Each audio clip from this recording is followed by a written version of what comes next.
হাতি দেখলাম, হাতি দেখতে যেয়ে শুনলাম সাপের কথা, সাপ মারলাম, পুড়লাম। তো আমি আর শাহাদত আমরা শুনছি সামনে নাকি একটা হাতি আছে, তো আমরা দুজন হাতি দেখতে যাচ্ছি। এটা আমাদের বিল, এইখানে আমরা মাঝে মাঝে এসে আড্ডা দেই। সামনে যে ব্রিজটা দেখতে পাচ্ছেন ওইখানে আমরা প্রচুর আড্ডা দিই। তো আমি শাহাদতরে বললাম, তুই এখন আমার পিছন থেকে আমার একটা ভিডিও করে দে। সে শুধু ক্যামেরা কাঁপায়, শালায় আমার দেখতেই পারে না। এরপর কুত্তার কাছে গেলাম, কুত্তারে একটু ডাকলাম, ডাকার পর কুত্তা আমার কাছে আসে না, তাই আমি কুত্তার কাছে গেলাম। এরপর কুত্তার সামনে ভ্যাও ভ্যাও করলাম, কুত্তা আমারে দেখে দৌড় দিল। এরপর আমরা গেলাম হাতির কাছে, আমরা হাতি দেখলাম, হাতিটা বিশাল বড় ছিল, হাতিটাকে আমাদের খুব ভালো লাগলো। এই হাতি দেখতে দেখতে শুনলাম আমার আব্বা ঘাসের জমিতে গেছে এবং ওইখানে নাকি সাপ বের হয়েছে।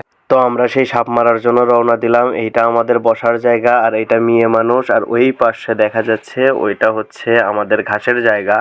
তো এখানে যেয়ে দেখি আমাদের এলাকার পাড়া প্রতিবেশী হিসেবে এক দাদা সাপ মারার জন্য ঘুরতেছে, আর আরেকজন আরেকজন পাছা হাতে নিছে যে মারবে, এই যে পাছাটা গেঁথে দিছে, এরপর বের করার চেষ্টা করতেছে। আমরা ভাবছি, সবাই ভাবছি সাপ হয়তো বা আটকে গেছে, কিন্তু আসলে সাপ আটকায় নাই।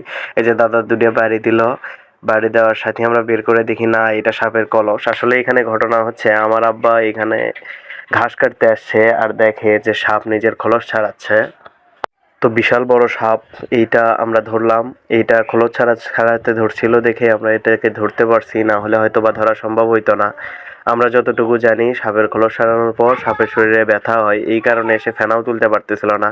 ওই যে আমার আব্বা দাঁড়ায় আছে, শিমুল ইচ্ছা মতো মারতেছে, ও সাপ মারতে সেই সাপ মারতে পারে। তো এরপর সাপটাকে নিয়ে আসা হলো। আমি তো ভয়েতে ওই জায়গা থেকে দৌড় দিছি। এই যে দৌড়ানোর সিস্টেমটা দেখতে পারবেন, আমি সবার আগে দৌড়াই, কারণ আমি সাপ দেখে ভীষণ ভয় পাই।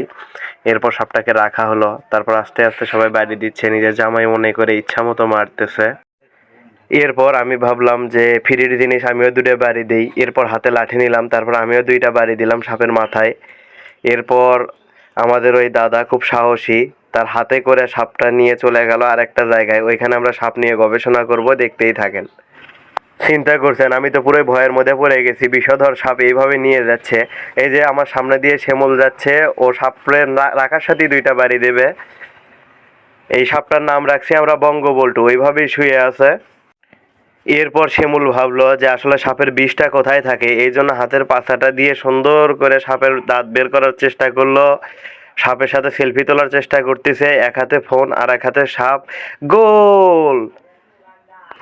এভাবে সাপটারে খোলা রাখলে হয়তোবা তার দাঁত কারো শরীরে গেঁথে যেতে পারে এবং তার বিষ উঠতে পারে, যার কারণে আমরা ভাবলাম সাপটাকে পুড়িয়ে ফেলি।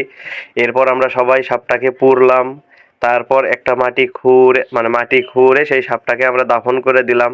ইন্না লিল্লাহি ওয়া ইন্না ইলাইহি রাজিউন।